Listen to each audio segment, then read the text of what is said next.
What's up, y'all? This is the most pesky movement to learn in functional fitness. It is the double under. So I wanted to give you some drills and quick movements through drills to get you improving much faster in double unders. If you are stuck and got your first one and just can't link them together, or say you can get 10 but can't get to 20, these are some drills that will make you more consistent with your jump rope and make you more consistent at getting double unders as well, or possibly even your first one.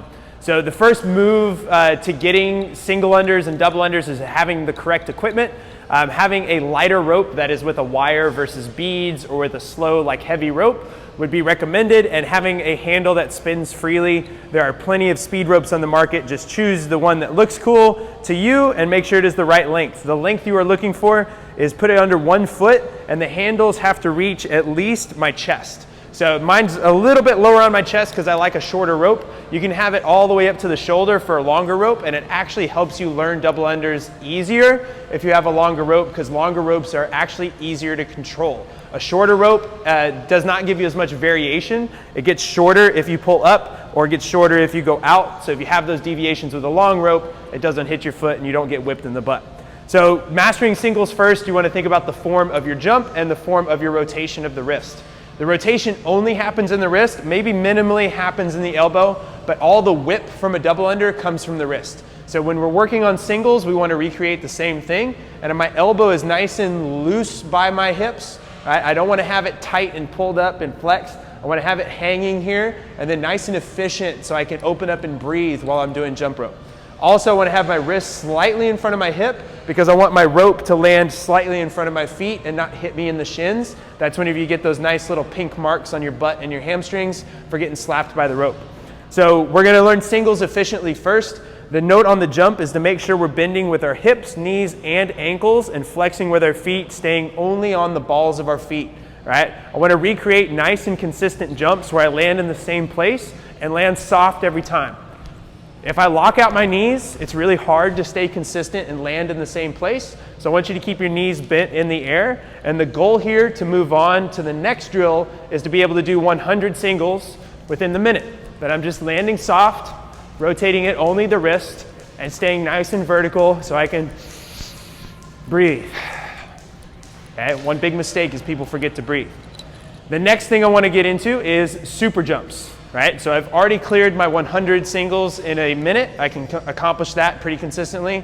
Now I want to move on to slowing my jump down and getting as high as possible. So I'm going to slow my rope down as slow as I can get it while jumping as high as possible. This is going to give me enough space underneath my feet to where I can feel, oh, I could probably do a double under there.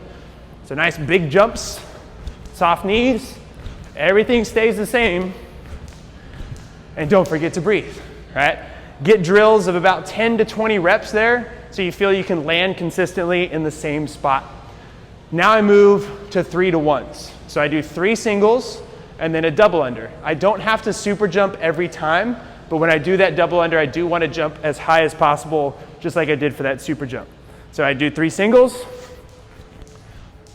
double, 3 singles, double. Ooh, missed that one, right?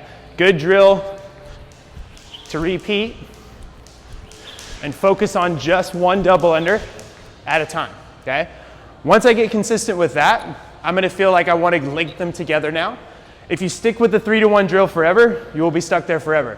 You have to abandon your rope to move on. So I set that down, and I'm gonna do a penguin drill. Penguin drill just works with timing, and timing is usually the biggest issue outside ability to jump to getting double unders. So timing-wise, every time I leave the ground, I'm going to slap my thighs twice, and that's going to simulate the rope going underneath my feet twice.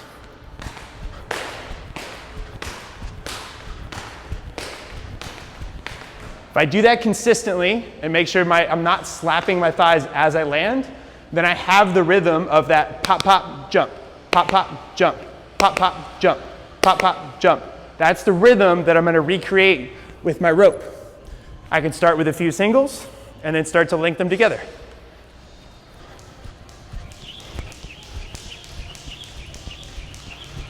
As you get better, you can go faster. Or if you get tired, you can go slower. And start to play with the speed, but keep the rhythm of when I'm in the air, it's a whip, and when I land, it's a slight pause. Da da, da, da da, da All right, make sure you hit that rhythm. I hope that helps you find some drills that can help you with your double unders. These are the drills that I use for my athletes, and they get them pretty quickly, but then getting unbroken just takes time. So spend the time with your rope. Don't get frustrated, and keep up the good work, and have fun with it.